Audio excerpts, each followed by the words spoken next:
Now we're going to. I just had my peanut butter and honey sandwich. There you go. I just had a jar of peanut butter and a jar of honey, so that's good. We have something in common. You fucking Winnie the Pooh. Yeah. I would kill for his waistline, actually. All right, hold on here. Here we go. All right, Sev. Episode, I think it's 8. Episode 8. Yep, episode 8. Antoine Walker. Hey, we're just like Yellowstone. We're through 8 episodes. Yeah, they got a few more viewers than we do, though. Yeah, and if I have to go through one more episode of Yellowstone and not see Rip, come on, I'm going to be upset. I need more Rip. Yeah, it's like watching the Big Three without Larry Bird. I mean, give me a break, would you? You know, who the fuck wants to see Parrish throwing up fadeaway jump shots from the block all day? Anyways, I got something new that I want to sort of go over here with our topics. We've done like development of positions and all types of things, but I think it's an important thing that, I don't know, sort of a combination of things. Like, I'm not a huge fan of credit. Like, people sort of like they need it, they crave it. They think that, like, in talking about development of a player, like, everybody wants to be tied to that. They're the reason why. And it's funny, like, I did a project when I was at the Mavs. I started it until I started talking to a friend of mine that told me, like, I was wasting my time. I wanted to try to, like, credit, you know, organizations who's got the best player development, but it's impossible because, you know, things move around, but there's so many people involved with a player's development. And I saw it in my last year and a half at the Mavericks with other teams and, you know, coaches. Like, every time the player they're working with makes a shot, they sort of want everyone to say, yeah, that was me. Like, I've never been about that. But it's not about the credit deal. It's more about, there's so many people involved in a player's development. It's so many different things. I want to talk to you about it because you've been at every level, high school, college, pro. You worked as a trainer with Grover, like with me. And I want your opinion on that as far as, like, where does the development of a player come from? Because it's not just a skills coach. It's not just a coach Right. putting them through drills before games. You know, there's a lot of people involved with that. So I want to sort of talk about that, I think. I think it's a good topic. Yeah, I think it is too. And maybe it'll give some coaches that are listening to us, you know, maybe a little bit of insight on kind of what goes on within a professional organization and all the people that are involved with the development of a player. Right. Now, when we're talking about high school players, you know, there's usually like 2 or 3 people. There's Sure. the player, maybe there's an assistant coach, maybe the head coach, maybe a friend. Mm-hmm. You know, maybe a former player. So there's really not a whole lot available to high school players, normal high school players. Right. As far as, you know, who's involved in the development. And then as you go into college, then a few more people are going to be involved. Mm-hmm. And then when you get to the professional level, it's a ton of people that are involved. And like you said, you know, human nature is, yeah, part of human nature is wanting to be validated for what you're doing. Sure. And getting credit for the work that you do with the player. Mm-hmm. But we've seen it sometimes kind of go to the extreme where there's, you know, more than one person trying to fight to get in, to be first in line, you know, to get the credit for the successful player. Yeah. I mean, but yeah, I think it's good that we talk about all the different people that collaborate to develop a player. Yeah. I mean, look, we both ran player development programs for different NBA teams, and everyone does it a little different. But when you sort of look at a player and how they develop, first of all, they develop physically. So I don't care what drill you're doing, you're not making them stronger. The strength coach has a lot to do at the NBA level with the development of a player, because most players come in that not having a body for an NBA to play their NBA position. Look, there are only so many LeBron Jameses. There's only so many of these like juggernaut athletes that can come in. It doesn't matter if they're coming out of high school the Right. first year, from the first minute, they can compete in an NBA game. They may not be able to dominate from day one, but they can compete in an NBA game. Yeah, So, most players, physically, their bodies just aren't ready, right. you know, for the grind of an NBA season and for the position.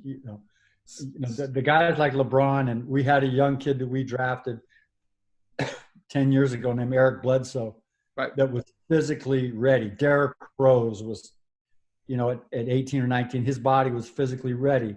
Mm-hmm. But 95% of the players, they're not. So Right. the first people that we'll talk about are, like you said, the strength coaches. Strength coach.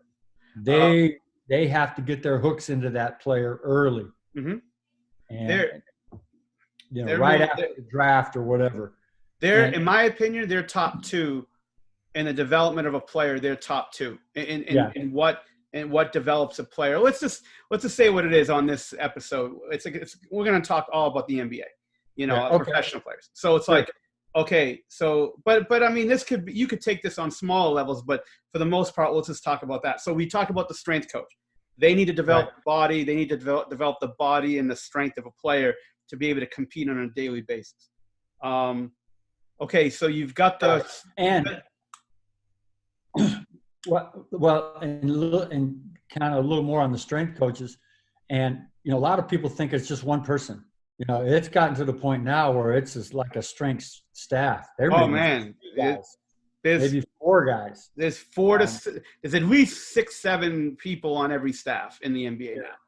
With conditioning, with strength, with diet, with nutrition.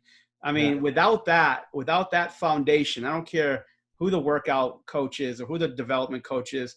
Like, if you don't have that, we had one in Dallas, still has one named Jeremy Holsopple. He was the best in my opinion, one of the best I've been around as far as building bodies for an NBA team, that works for a team. He's fantastic. And you see a player for when they get drafted to where they are now. Like, I think of Dwight Powell. Like, when Dwight came into the league, he was, you could see he was cut up, but, there were some things he couldn't do yet physically. And with Jeremy, like less than 2 years, the guy was solid. He was like oak. You couldn't move him. And, Jeremy had everything to do with that, that development. So, the strength and conditioning staff is very important with a player. Then obviously you got the development coach. You got the coach that's assigned to work with the player on their individual skills. They've got a little bit to do with it as well. They're putting them through the workouts and developing skills that they wouldn't necessarily have, before they got there. I mean, putting them workouts before, after practice, off days, off nights, before games. They're with them every day. They're talking to them, from the bench or what have you in timeouts. So they've got obviously that's the next person you talk about, as far as the development of a player. What do you have to say with that? So, those are the 2 groups of people, trainers and player development coaches, that probably have their hands on the young kids more than anybody. Strength coach. Yeah. We'll get into trainers because they're another part of it, as far as the strength coach. I meant strength coach. Because they get them right away. And people would be amazed at, you get a player from you draft a player from a big time college program. Mm-hmm. I won't name names. Sure. And the player will come in and they'll be like, we didn't weightlift, we didn't, we didn't, it wasn't mandatory. We could lift or we could not lift, they didn't make us do it. And then there were other college programs where they actually, held guys accountable in the weight room. But you'd be surprised how many big time college basketball programs that don't, have their guys lifting, and they come into the NBA and they're like shocked. What do you mean I got to lift 4 or 5 times a week? Exactly. If you don't do it, you're fined. Yeah, exactly. But the player development coaches are the ones that physically, have their hands on them, skills, drills, on court development. And normally in a normal NBA day, the player would, be with the strength and conditioning coaches for X amount of time. Mm-hmm. And then, onto the court with the player development coaches. Right. And the development coach is working with them usually when they get into the gym, get into the practice facility in the morning. Maybe they work on specific things. They'll work with them after practice. They'll work with them at night, and they'll work with them like on the road, Right. during like before games and things like that. So they're sort of assigned to that player. Usually you stick with the same coach, through the entirety of, for the first few years at least. So that development coach is sort of adding new skills to them individually. And I think, mostly offense, some defense, but mostly offense. And I think obviously that person's important, but, very interchangeable, but that person's important as far as the daily routine and structure of a player's development.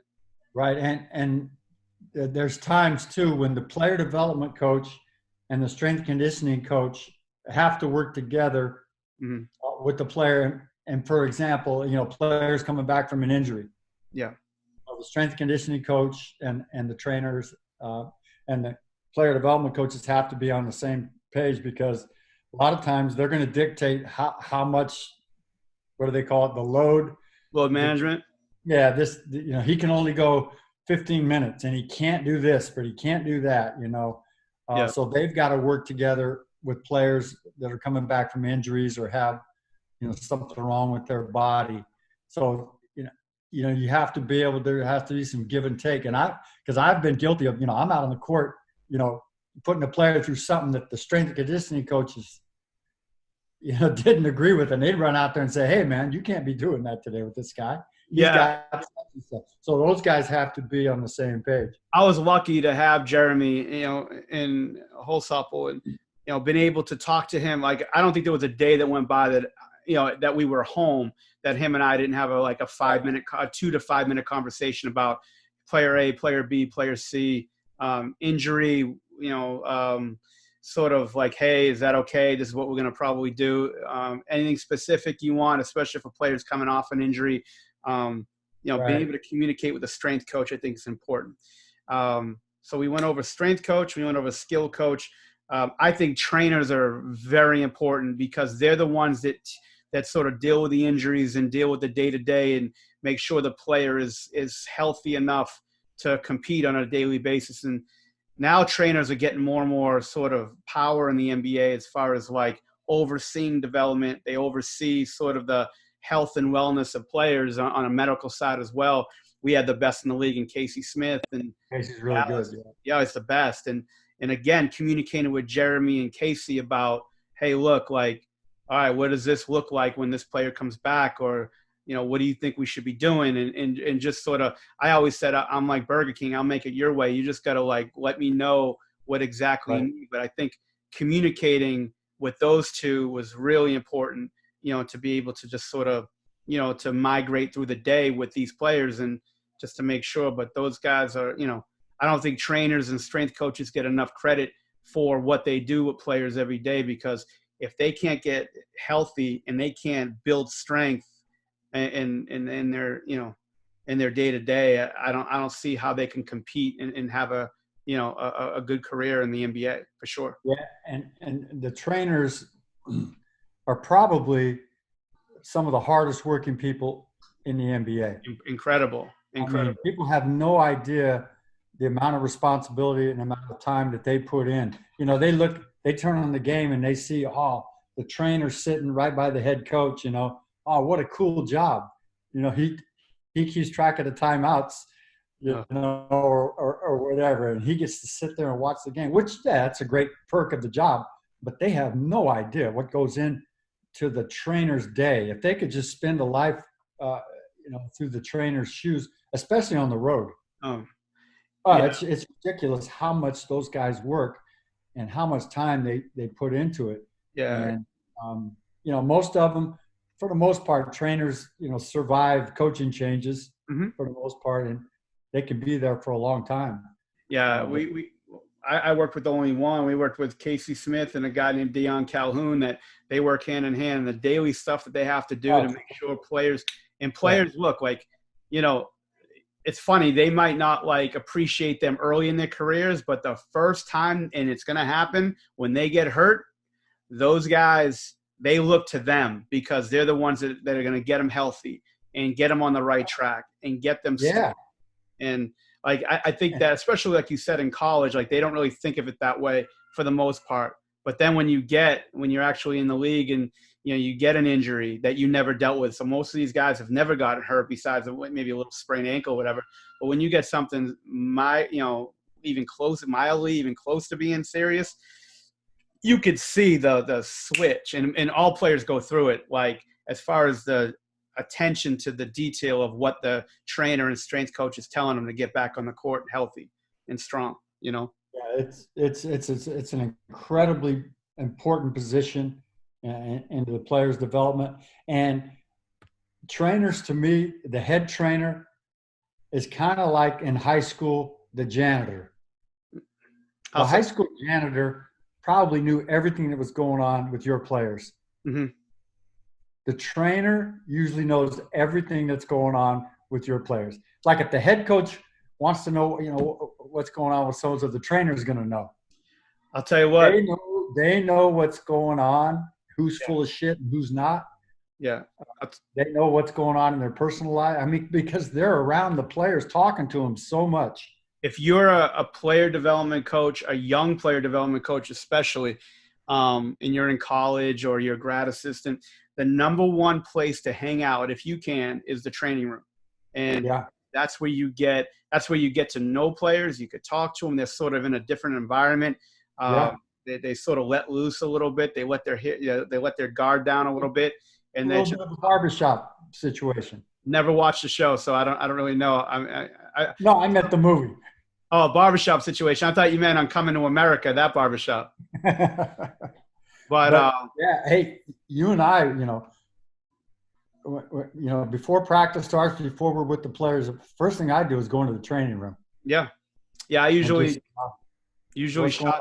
How you feeling? Whatever. And there's always a TV show on or a game or something, but that's and a lot of times the head coach will stay out of the training room. Yeah. Because it's almost like the player's domain. Yeah. It's like the demilitarized zone. You know what I'm saying? It's sort of just like it's sort of a common haven for the player to be able to let loose. And again, that's why you get a lot of intel. You get a lot of developing your relationships with the player, because usually when they're on the court or whatever, they're getting shuffled from place to place, and they're into the game, they're into the practice, everybody's pulling at them. Usually in the training room, they could just sort of chill and relax. Usually they get iced or they getting stimmed, but even to check on a player, tap them on the shoulder, say, what's going on, man? You good? And talk. Maybe it's something you watched last night, somewhere you're going to go, or, let them talk. And it's a good place. But the trainer, like you said, they know everything what's going on with their team. They know the pulse of your team. And I think that's really important.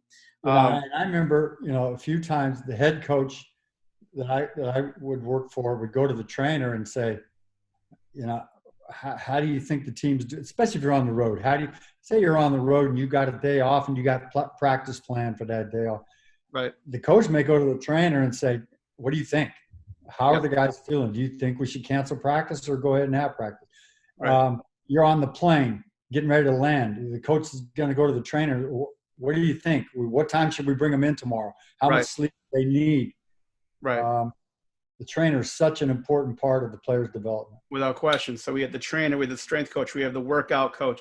Let's go to another one. So, I always like to separate it, Sev, with players that I worked out. I don't think the player development coach should be watching film on team stuff. I think individual, the individual shots they're taking, great. But I think that it's important there's always going to be a coach that watches film, maybe on offense and defense, maybe just on the offensive side, but there's that coach that's going to teach them through the sets on the offensive side. My last years in Dallas, it was Mike Weiner. I would always send players to that wanted to know the sets and learn what we're doing. We had Steven Silas and Caleb Canales in years past, but I thought Mike was always good because Mike was on top of things. And so I would always encourage if somebody's struggling with sets, but there's always that coach or coaches that are going to talk to the players about what, the offensive and or defensive side of the ball and how to correct. So there's that other piece of their development of, learning NBA offenses and defenses, right. Assistant coach or coaches. Yeah, it's usually Each team will have a defensive coach, kind of coordinates that, and then an offensive coach who kind of deals with that.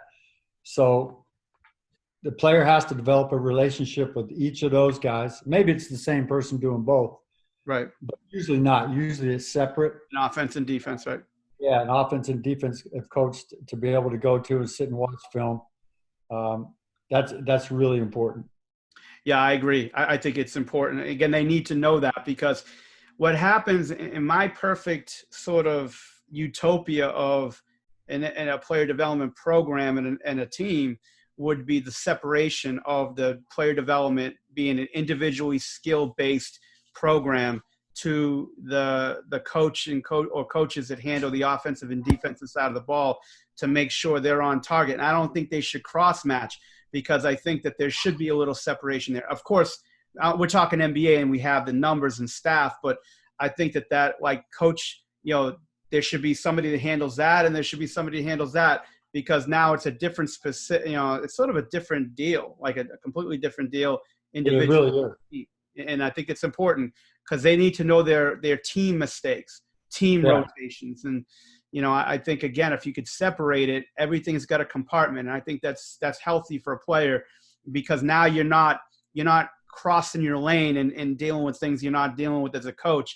I think having separation is good on that sense. It's sort of law and order with it, Yeah. Okay. So we've covered that.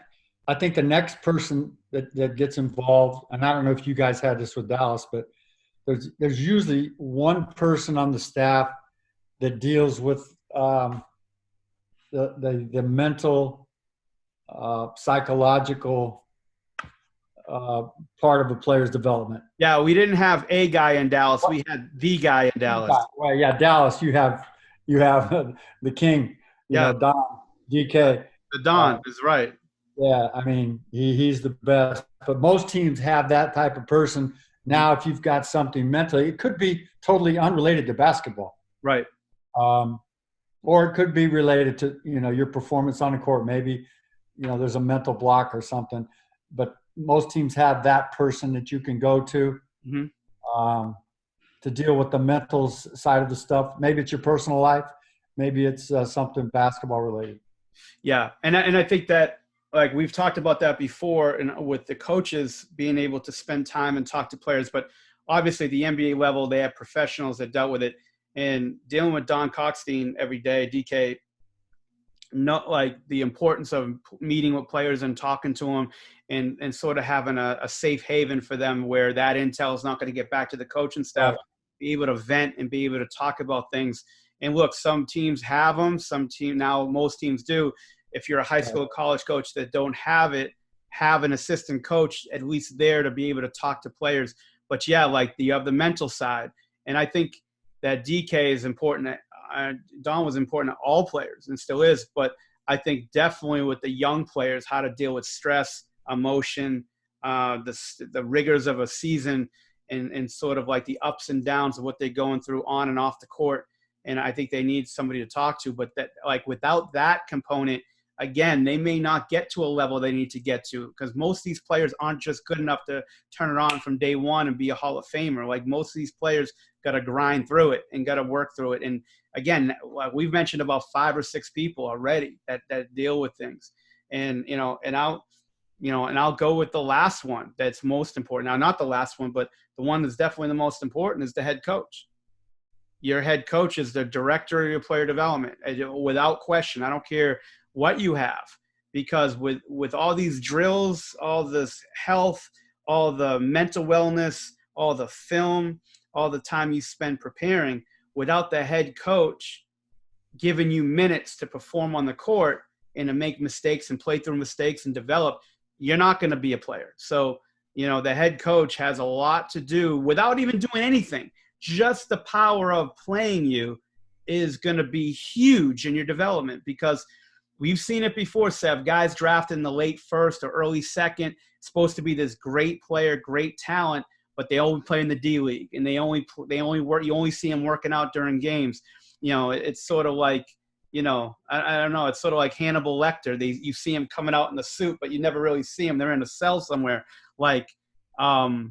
and you never get to see them on the court. And then like year 3 or year 4, they finally start playing, and they don't have that time to play through adversity. I think coaches being able to play their players, especially young players, minutes is just invaluable, I think. What are your thoughts?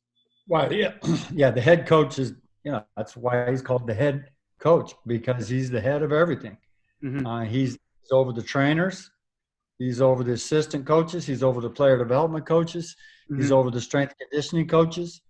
He may not have much to do with the mental coach or the psychologist or whatever, Mm-hmm.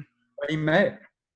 Right. And so that he's another, probably, other than the player himself, he's probably the most important person. Yep. I agree. When you look at the big picture. We got other people for sure.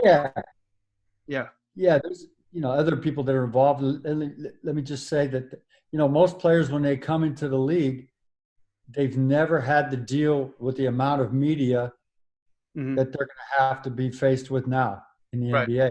So you have media specialists. Yeah. You have the director of PR or whatever it's called, and those people on that side can help you navigate interviews, social media, how to present yourself, in a TV interview or something after a game or a press conference. Those people can help guide your development on all that stuff, media related. Oh, totally. Like how to speak. Some guys, have never had to speak in front of a camera before. Right. Yeah. Oh, here we go. Hopefully this guy will never. Froggy? Froggy. Hopefully this guy will never have to speak in front of a camera, but it's just part of. Here we go. Froggy. Hey, Froggy. Hey, what are you doing? Come here. Come here. Before you knock everything down. Come here. Come here. Say hi to the camera. Yeah, you want to say hi? Go. Say bye-bye, Daddy. Go. Say hi, Sev. Yeah, so this is the Brady Bunch. This is the Brady Bunch, the real edition. All right. So, hold on. Hold on, Sev. Sonia, Come on. go. There you go. Sonia, go. See, you don't see this on Joe Rogan. You got dogs. You got the grandmother. You got Froggy. Without question. Come here, Froggy. Give me that. Give me that. I know, I got it. So the media people are so important because, again, like you said, they got to deal with the day-to-day. And I think like as director of player development, it was our job to make sure, our job to make sure that like players were professional and they knew what professional was and they knew what like being a professional on a day-to-day is. And don't worry, I'm not watching Bluey. That's Froggy, just so you know. Froggy, give me that. But I think that like on a daily basis, dealing with scheduling and dealing with being on time and dealing with the other things off the court, I think having a great PR person is so important. Is so important to it. And I think that's something that like teaches a player and again makes a player grow better and mature better, is having a great PR person to handle interviews. Because how many interviews are you going to have pregame, postgame, during the off season, during off days, so I think that those are things that are really important to the development of a player for sure. Right. Trainer, like having their personal trainer, like their basketball trainer, like you see that's part of their development, so I think that sort of has to be something that you talk about, Right. They have to work with somebody. They usually work with them in the off season. You see so many of them today, guys like Drew Hanwin, Nola Roach, Irv Rowan. You see a few more other, rolling around. So I think all those things are important, in the development of a player. And then the next group of people, Sweet Chuck, Yep. and they don't have a lot of interaction with these people, but there's a group of people that are, I don't know what you call them, but we call them like community service people. The people that are in charge of NBA players have a certain amount of appearances that they have to make every year. Public appearances usually. And so there's a group of people. We had Denise Booth and her staff with the Clippers were just unbelievable. Right. They were just great. And getting these players to the events that they had to go to, maybe it's a school or a signing of autographs or something. But those people, who actually are in charge of getting players in front of the community, right, or in front of sponsors or whatever, those people are important to the development of a player as well. It all wraps up. We had Tracy Schneider with the Clippers. Her and Denise Booth did a great job. And they put in unbelievable hours in setting up these community relation events and charities and things like that. So those people, for the first time in a player's life, he has to actually get out in the community, or a charity event and present himself to the public. Yeah, I agree with that. I mean, it all ties in. It all ties in. And then you've got people that are directors of player development that maybe oversee this whole thing and oversees sort of a player, oversees a player's development. Froggy, give me this. Thanks. Hey, you can have this. No, I think that, see what we're dealing with, sir? It's bad enough. Hey, and we're not going to edit any of this out. No, not one thing. Hold on. Hold on. iPad, buddy. I love this. Maybe the paternity test just came in. He found out that I'm the father. Froggy, come here. Come here. Come here. He wants to watch Blue's Clues. Yeah. You can't do it, buddy. Look, you're disabled. Here, come here. I know. The FedEx guy wasn't your father. You're pissed. I get it. Froggy, come here. Only me. Sev, give me a second, buddy. Sure. Hey, look at this. Mickey Mouse. Yeah, believe me, I understand you, buddy. Disney Plus is a lifesaver. Without question. Without question. Hey, Froggy, come here. See? There you go. Come on, sit down. See? We give parenting advice and everything on this show. Go. Sure. Go ahead, sit down. Up there. Sit down. Go ahead. Sit down and watch that. Patience is a virtue, my man.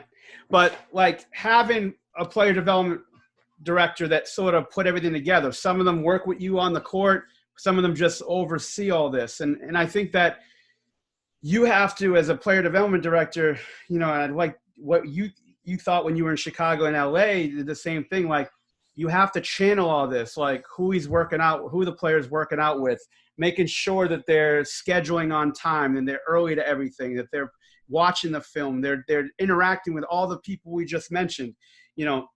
Sometimes you're the psychologist, you're dealing with issues they're going to have with the head coach, playing time, all these things, and teaching these players to be professional. And I think that if you don't have a good foundation of how to, teach these players how to be professional, forget about getting paid to be a professional, but just professional acting and knowing how to carry themselves on preparation, on getting the skill work in, watching the film, and all of these things, they got very little chance of making it unless they're a LeBron James type of player.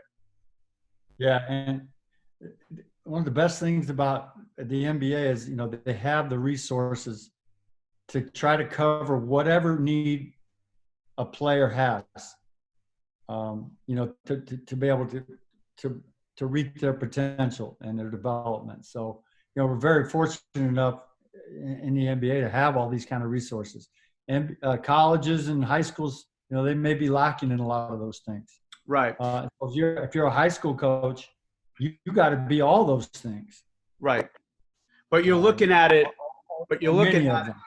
No, I agree. But when you're looking at it, Seth, when you say to yourself, well, why did this player become good? You know, and it like, especially, sorry about this, Sav. I gotta make sure Disney's on, or this kid's gonna go nuts again. There you go, buddy. There you go. See? You know, like, that's why, like, if you're saying, well, yeah, like, you go to an NBA game and you watching, like, one coach work out a player, like especially a young player, and you're saying, wow, he must be the reason why this player is good. Yeah, that's true. Like, they definitely had something to do with it, but there's so many people that get into the fact that a player is good. You know, even in a high school or college player, you've got the people who watch film with them and correct their mistakes, the people that drive them to, you know, work with them in the off season. You've got maybe a strength coach they work out with, or somebody else that they work out with. You know, you've got a mom and dad that help them. They're all, you know, whatever. Like, there's so many people that go into the development of a player. It's not just the one person that's working them out in the off season, or you watch them on Instagram working with a trainer. Like, you know, yeah, they have something to do with it, but there's so many people that go into the development of a player. You know, it's really, you know, I just wanted to cover this because I think it's important for people to know, you know, especially if you're feeling good about yourself, about you're the only reason why a selected player is good. It's really not the case. There's so many people that are involved in it, you know, and I have always sort of thought this, but when I was running the player development with Dallas, like, I was so grateful to have such a great staff of people that work with players. I actually enjoyed sitting back my last year or so and watching our coaches and our players work with our shooting coach, Peter Patton, and God Shamgod, and our trainer, you know, Casey Smith and Jeremy Holsapple, watching film with like guys like Mike Weiner or, you know, Jamal Mosley, and, you know, Coach Carlisle giving them the, you know, resources by playing minutes. Like, there's a whole package of people involved with, you know, the development of a player. And it's sort of fascinating to me, you know, how a player goes from, you know, I call it, when they get into the league, it's like a 4-lane highway. They get in on the right, and you want them by year 3 or year 4, get in the fast lane where they're just handling it like autopilot, you know?